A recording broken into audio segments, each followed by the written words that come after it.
ভালোবাসা কে সৃষ্টি করেছে? হ্যাঁ, আল্লাহ সুবহানাহু ওয়া তাআলা ভালোবাসা সৃষ্টি করেছেন।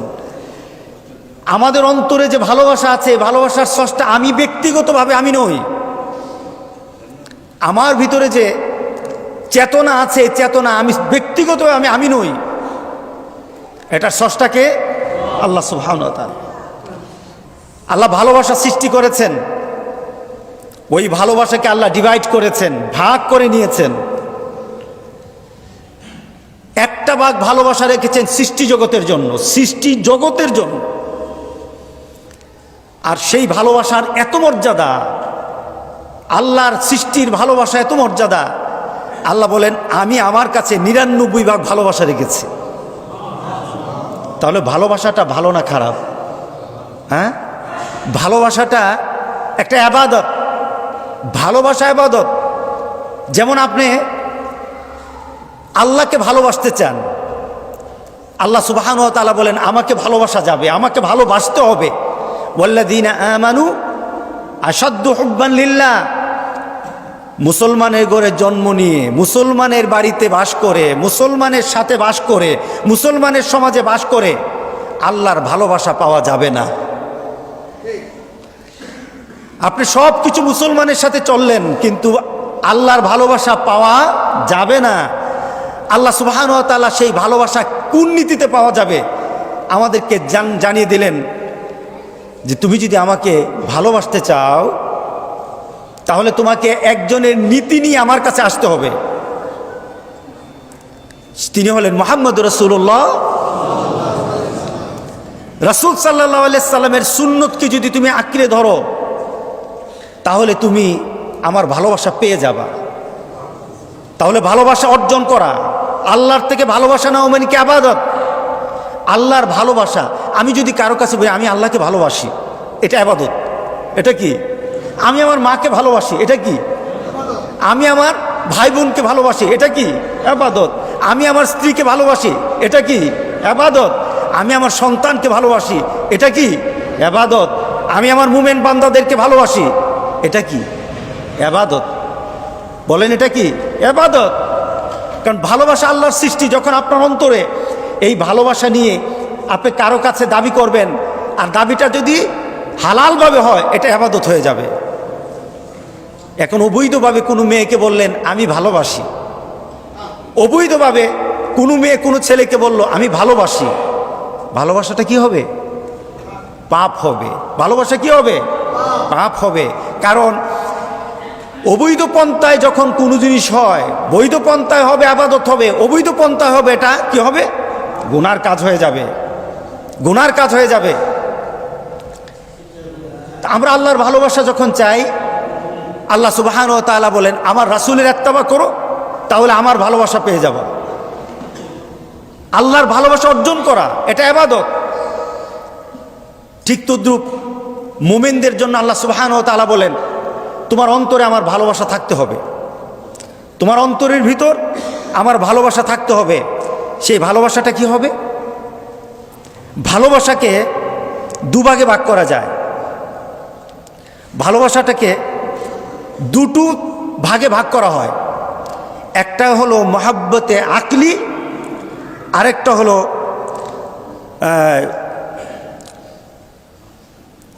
মহাব্বতে আকলি, আরেকটা হলো মহাব্বতে তাবেই। দু ধরনের ভালোবাসা। দেখুন আমি এরপরে আমার কথাতে আসতেছি। একটা হলো মহাব্বতে আকলি, এটা জ্ঞান বলে ভালোবাসা রাখতে হবে, জ্ঞান বলে ভালোবাসা করো, জ্ঞান বলে এতটুকু পর্যায়ে ভালোবাসা রাখো, জ্ঞান বলে ভালোবাসাকে একটা মানে রাখতে হবে। আরেকটা জ্ঞান নয়, নিজের সৃষ্টি বলে, নিজের ভিতর থেকেই বলে আমাকে ভালোবাসতেই হবে, আমাকে ভালোবাসতেই হবে। যেমন একটা ভালোবাসা যদি আমি বলি, আল্লাহ সুবহানাহু ওয়া তাআলা কিছু ফরজ কাজ অর্ডার করেছেন। আল্লাহ যে আমাদের জন্য ফরজ করেছেন, ওই ফরজের প্রতি একটু ভালোবাসা সৃষ্টি করা, এটা হলো জ্ঞানগত ভালোবাসা। কারণ এটা কি? ফরজ। যেমন আমরা নামাজ পড়তে আসছি, এই যে নামাজটা পড়তে আসলাম এটা আমাদের জ্ঞানগত একটা ভালোবাসার সৃষ্টি। আমরা নামাজ পড়তেছি, এটা ভালোবাসা আছে। ভালোবাসাটা কেন হয়েছে? নামাজ পড়া কি ফরজ। ঠিক আবার একটু ধাপে নেমে যাবে, যখন নামাজের পর্যায়ে ওয়াজিব চলে আসবে, তখন ভালোবাসা বলে ফরজ থেকে ওয়াজিবের ভালোবাসা একটু কি হবে? একটু কমে যাবে। সুন্নতের পর্যায়ে যখন আসবে ফরজ এবং সুন্নত, ফরজ ওয়াজিব সুন্নতের লেভেল একটু কমে আসবে, ভালোবাসার একটু তারতম্য হয়। নফল দিয়ে যখন আমরা ইবাদত করি, তখন আমার ভিতরে একটু ভালোবাসার মান এমন হয়, এটা নফল। কি বলেন, আসে না? যখন আপনি নফল ইবাদত করেন, তখন আল্লাহরই ইবাদত করেন, ভালোবাসা আছে, কিন্তু ফরজের মতো হবে না, ফরজের মতো হবে না। এই শ্রেণীর ভালোবাসা বলে ধাপে ধাপে ভালোবাসার অবস্থান, এটাকে বলা হয় মহাব্বতে আকলি। আরেকটা ভালোবাসা মহাব্বতে তাবেঈ, স্বভাবগত ভালোবাসা। আপনি কিছু খাচ্ছেন, আপনি কোথাও যাচ্ছেন, আপনি এখন ঘুমাতে যাবেন, আপনি কোনো জিনিস কারোর সাথে সম্পর্ক করলেন, তখন আপনার ভিড় থেকে একটা চলে আসলো যে আমি যা করতেছি এটা আমার আল্লাহর জন্য, আল্লাহ সন্তুষ্টির জন্য। আপনি ঘুমাতে যান, ঘুমাতে গিয়ে যখন আপনি মনে মনে চিন্তা করেন আমি তখন ঘুমাবো, আমার ঘুমটা যেন আল্লাহ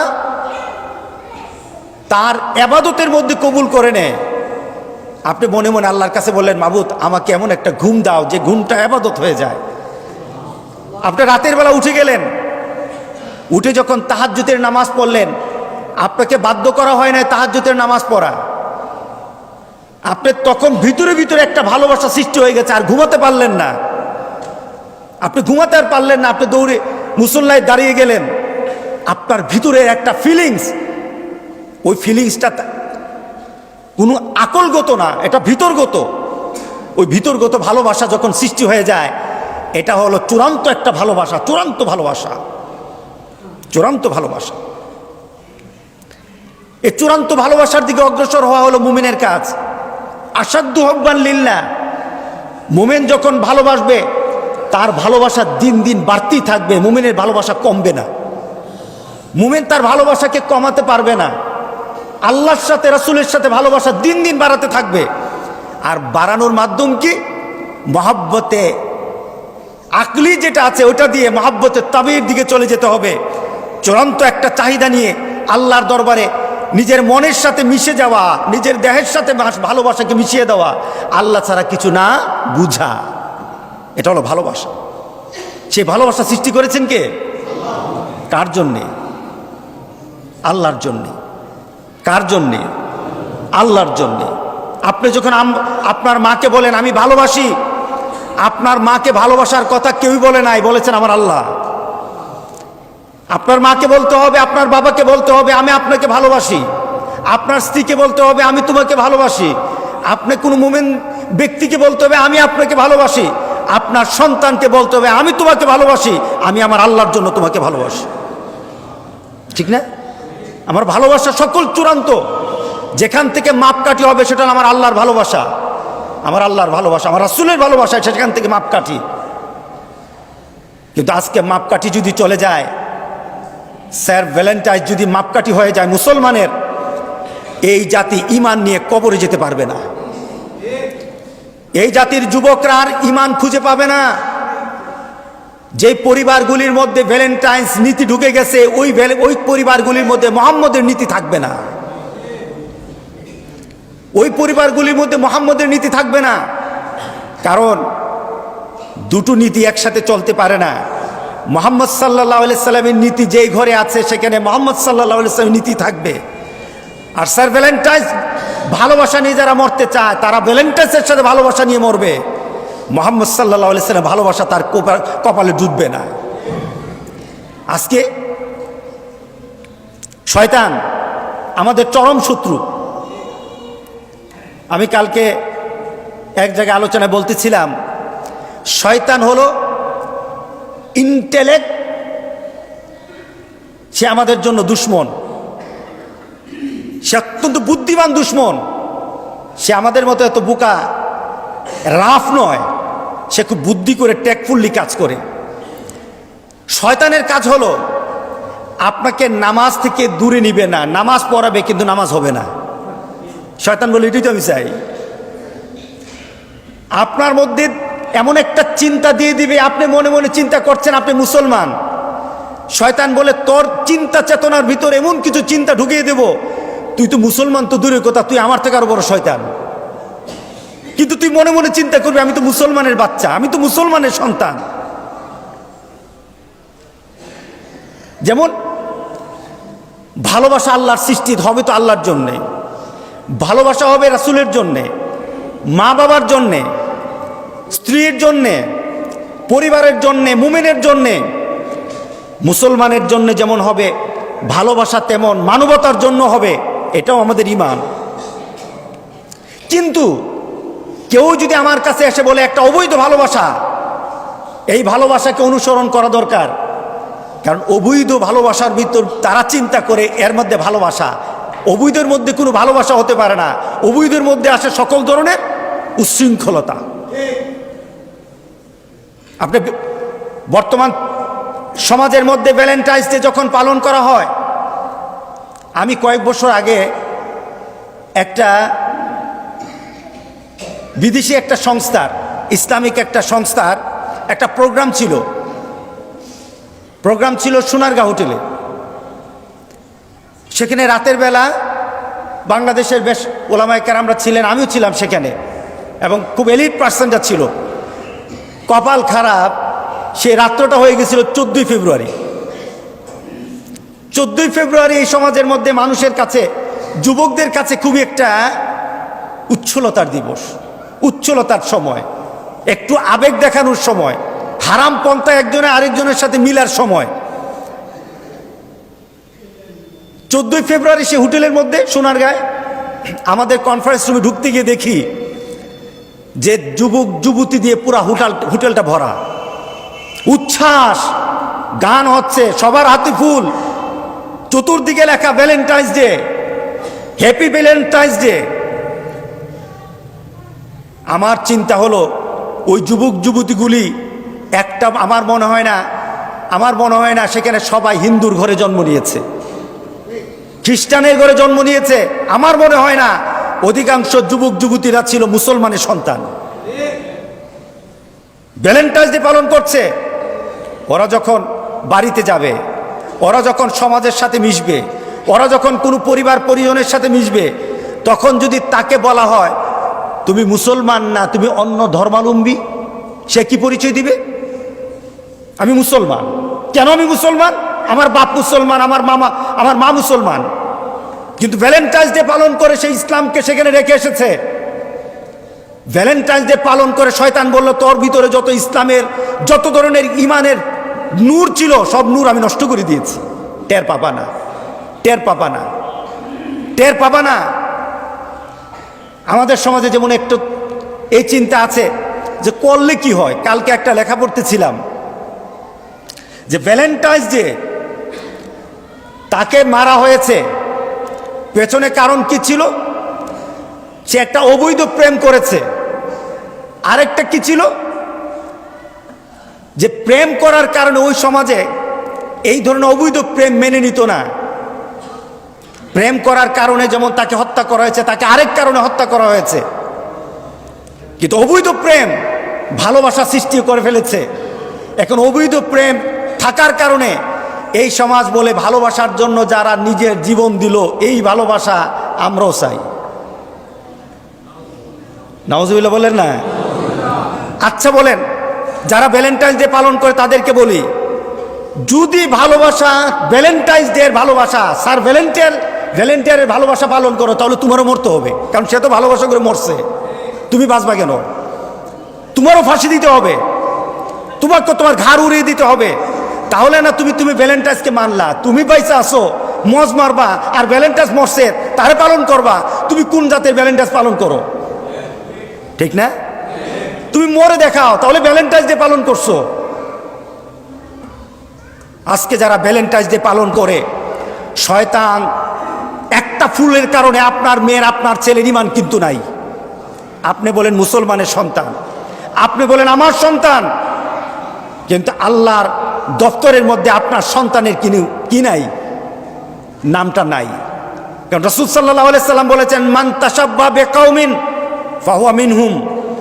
আপনার সন্তান মরবে, মুসলমান হয়ে মরবে না। রাসূল সাল্লাল্লাহু আলাইহি সাল্লামের কথা অথেন্টেড। রাসূল সাল্লাল্লাহু আলাইহি সাল্লামের কথাকে ফেলে দেওয়া যাবে না। রাসূল সাল্লাল্লাহু আলাইহি সাল্লামের কথার উপর পৃথিবীতে আর কোনো কথা নাই। রাসূল সাল্লাল্লাহু আলাইহি সাল্লাম যাকে যে অবস্থা বলে গেছে ওই অবস্থায় সে আখিরাতে উঠবে। যদি ভ্যালেন্টাইন্স ডে কোনো জাতি, কোনো ব্যক্তি মুসলমান পরিচয় দেওয়ার পরে ভ্যালেন্টাইন্স ডে কোনো সন্তান পালন করে, ওই ভ্যালেন্টাইন্স আখিরাতে যেই জায়গায় দাঁড়িয়ে থাকবে আপনার সন্তান সেখানে দাঁড়িয়ে থাকবে। আপনি কি চান আপনার সন্তানটা কাফেরের রাস্তায়, কাফেরের কাতারে দাঁড়ায়? আপনি কি চান কিনা বলেন?